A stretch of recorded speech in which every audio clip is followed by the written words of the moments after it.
ഇത്രയും ഒരു drug addiction കൂടാനുള്ള കാരണങ്ങൾ എന്തായിരിക്കും?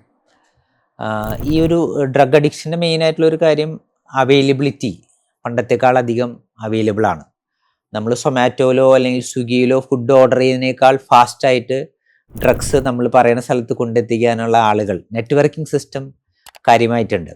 അപ്പോൾ പ്രത്യേകിച്ച് ഇപ്പോൾ നമ്മുടെ സിന്തറ്റിക് ഡ്രഗ്സ് അത് ട്രാൻസ്പോർട്ട് ചെയ്യാൻ വളരെ എളുപ്പമാണ്.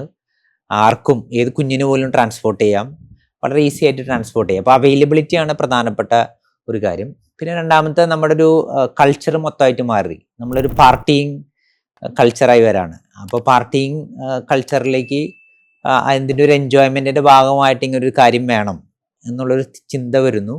അപ്പോൾ സ്വാഭാവികമായിട്ടും ഈ ഒരു ഏറ്റവും ഈസി ആയിട്ട് കിക്ക് വരുന്ന ഒരു ഹൈ ഫീൽ ചെയ്യുന്ന കെമിക്കൽ സബ്സ്റ്റൻസിലേക്കൊക്കെ ആളുകൾ കൂടുതൽ പ്രവേശിക്കുന്നു എന്നുള്ളതാണ് പ്രധാനപ്പെട്ട ഒരു കാര്യം. പിന്നെ ഒരു നോർമലി ഒരു നമ്മുടെ ഒരു സൈക്കോ സോഷ്യൽ എൻവയറമെൻറ്റിൽ വന്ന മാറ്റങ്ങൾ, സ്ട്രെസ് ലെവൽ കൂടുന്നു ആളുകൾക്ക്. അപ്പോൾ അത് കൈകാര്യം ചെയ്യാനുള്ളൊരു ഒരു മെൻ്റൽ കപ്പാസിറ്റി പല ആളുകളിലും ഇല്ല. നമ്മുടെ ഒരു ഫാമിലി ഡീറേഞ്ച്മെൻറ്റും അതിൻ്റെയൊക്കെ ഭാഗമായിട്ട് അപ്പം അതുകൊണ്ട് അവർ ആ കാര്യങ്ങളിലേക്ക് റിസോർട്ട് ചെയ്യുന്നു എന്നുള്ളതാണ്. പിന്നെയുള്ളത് ഒരു ഗവൺമെൻറ് മെക്കാനിസം, പ്രത്യേകിച്ച് ഇത് കൈകാര്യം ചെയ്യുന്നതിൽ ചില കാര്യങ്ങളിൽ വീക്ക്നെസ് ഒക്കെ ഉണ്ട്. ഇപ്പം എത്ര mg വരെ കയ്യിൽ വെക്കാം, പെർമിസിബിൾ ആണ്, അല്ലെങ്കിൽ അതിൽ ചില ലൂപ്പ് ഹോൾസ് ഒക്കെ ആളുകൾക്ക് കൂടുതൽ ഉപയോഗപ്പെടുന്നു.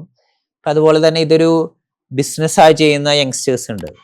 ചിലർ ജോലി ചെയ്യുന്നതിനേക്കാളും കൂടുതൽ പൈസ ഇതിൽ നിന്ന് ഉണ്ടാക്കാമല്ലോ എന്ന് പറയുന്ന ആൾക്കാരുണ്ട്. അപ്പം ഇങ്ങനത്തെ കുറേ ഒരു സോഷ്യോ കൾച്ചറൽ ഫാക്ടേഴ്സ് കൃത്യമായും ഈ ഒരു ഡ്രഗ് യൂസ് ഇത്രയും ഷൂട്ടപ്പ് ചെയ്യാനുള്ള പ്രധാനപ്പെട്ട ഒരു കാരണങ്ങളാണ്.